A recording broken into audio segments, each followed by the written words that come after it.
Hi everyone, welcome to Belle's Books. I'm Carly. Today I'm bringing you a book review of Out of the Sun by Esi Edugyun. I think that's how you pronounce her name. I hope I haven't butchered it. So this is an essay collection. So the subtitle is Essays at the Crossroads of Race, I think. Yes. It is published by Serpent and they very kindly gave me an advanced review copy. So I thought I would do a single review of this book because I raced through it and absolutely loved it. I thought it was so fantastically well written, and bizarrely like this. So it's 5 essays in this collection and they're seemingly very disparate. They're all on very different things. So as a collection, drawing it together, they all have art in the title. So I was just looking at, big glare on my Kindle, just looking at the titles of the chapters. So the first one is Europe and the Art of Seeing. And that is about art and portraiture, particularly looking at the black figures that appear in like classical old 18th to 19th century portraiture, and those figures were usually typically footmen or maids or slaves, that kind of thing. And Esi Edugyun was having her portrait painted in 2018.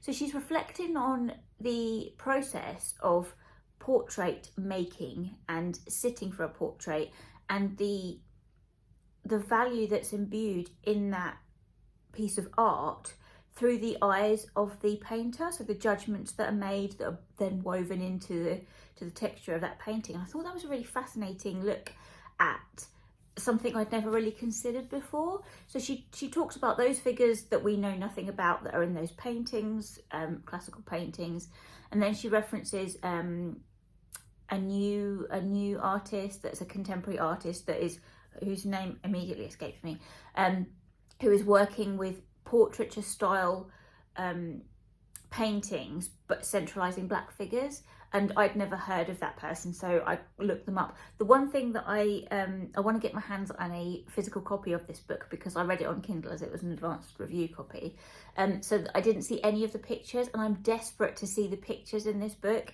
So I really want to get a physical copy now because I know that some of those images would have been referenced. I was trying to Google things.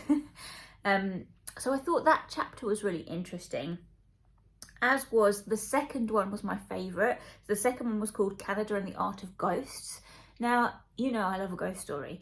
This was about ghost stories, and it did have some episodes or like tales that of ghostly goings on that either the author or through contacts had heard about, and I love that kind of stuff. Also, I was reading this on my own in this room of a night time, and Dan came home from work and he likes to do this thing where he knocks on the window just to shit me up, and I was reading this ghost story and he knocked on the window. I was like, ah! I was very scared. Anyway, that's the kind of stunt he likes to pull. So that chapter was fascinating for me. I really love that essay on the ghost stories that we tell, because she specifically is only on Canada. That's where she's from. She's a Canadian writer, and looking at the ghost stories of a particular area, which are all centralised on white figures. And it just kind of really made you think about the stories that aren't told. Why, like, considering the amount of death that has been, like, either tragic death or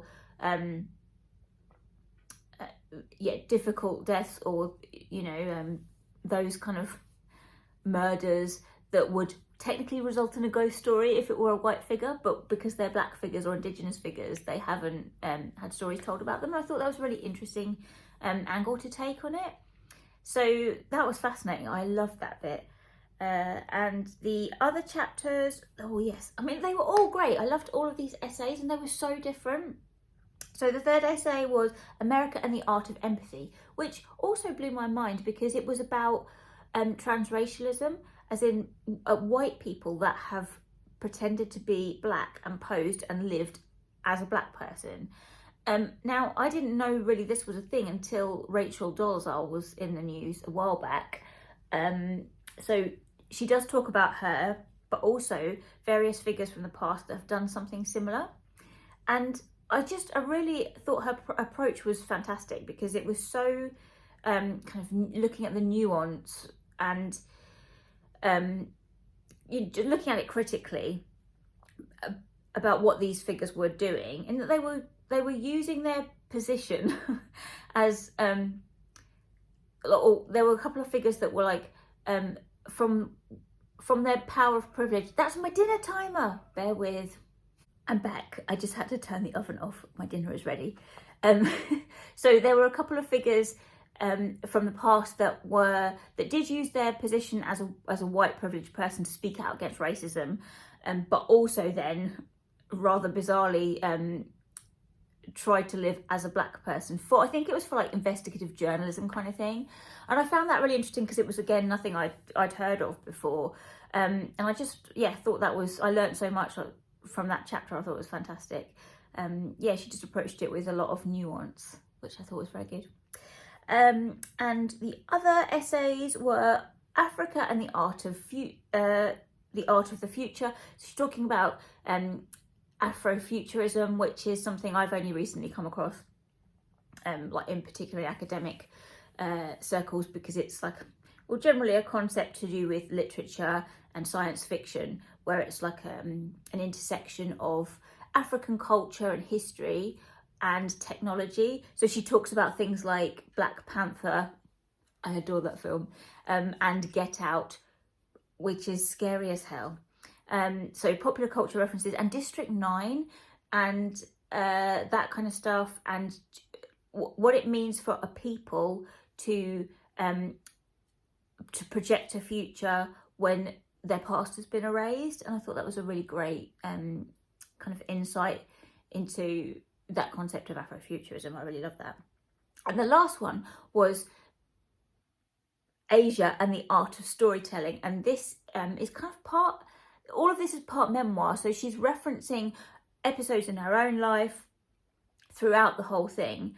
And so she talks about a trip that she goes on to China, and looking at the historical timeline of when African people came over to certain parts of Asia, the interactions and the way that panned out. So first of all, when African people came over to Asia, they weren't looked at in a negative way. It was only when slavery started bringing in connotations of negativity to do with blackness that whole bias and racism spread throughout Asia. So I thought that was really interesting. Again, I learned so much because this is all stuff I didn't know. She does clearly a lot of research in this book, but it's so well written. And I've not read her two novels, and now I really want to get to them because I just love her style of writing.